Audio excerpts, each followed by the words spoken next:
இவனுங்க எல்லாம் local cricket ஆனவளையா 2010ல south Africa போனா என் தலைவன் என்ன பிச்சுன்னு தெரியாது ஏதும் தெரியாது. மும்பையும் திணறான், ஆர்சிபியும் திணறான். ஃபர்ஸ்ட் மேட்ச் யாரு தெரியுமா? New Zealand team central district full டீமை கூட்டு வரான்.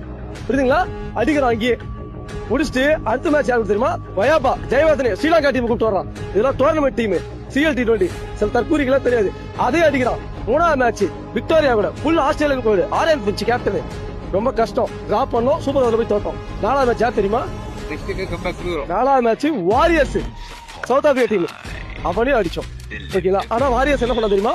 யாமன்ல நான் தான் ஜெயிப்பிட்டு உண்மையிலே போயிட்டு டஃப்பான டீம் சவுத் ஆஸ்திரேலியா ஜெயிச்சுட்டு திரும்ப வந்து ஃபைனல் நிக்கிறான். தல விடுவோமா? நானு ஒரே ஒரு 132 ரன் வச்சு மண்ணக்க வச்சேன். சவுத் ஆப்பிரிக்காவிலே போய் என் தலைவன் அதான் கப்ப தூக்கிட்டு வந்தான். உள்ளூர் கப்பு இல்ல வெளியூர் கப்பு பார்த்தா அன்னைக்கு எழுத ஆரம்பிச்சா சவுத் ஆப்பிரிக்காக்காரன் ஆஸ்திரேலியாக்காரன். டேய் இவன் பெரிய ஆள் போனதுடா. டேய் இவன் பெரிய ஆள் வருவான்டா. அடுத்த வருஷம் வேர்ல்டு கப்பு என்ன கப்பு பார்த்து பார்த்து பார்த்து எங்க பிரான்ஸுக்கு வெறுத்து போச்சு. திடீர் இந்த கப்பு இந்த வருஷம் வந்து கப்பு இல்லைன்னு எங்க ஆளுக்கு கொஞ்சம் திருப்தி இல்லை, மனசு கஷ்டம். அதனால கொஞ்சம் சால் பண்ண ஆரம்பிச்சானுங்க. அடுத்தபடி எங்க CSK ஃபேன்லாம் தலைவர் விட்டு கொடுக்க மாட்டாங்க. எங்க தலைவர் பண்ண தப்பு 3 வருஷத்துக்கு ஒரு கப்பு 3 வருஷத்துக்கு ஒரு கப்பு 3 வருஷத்துக்கு ஒரு கப்புன்னு வாங்கி கொடுத்தாரு.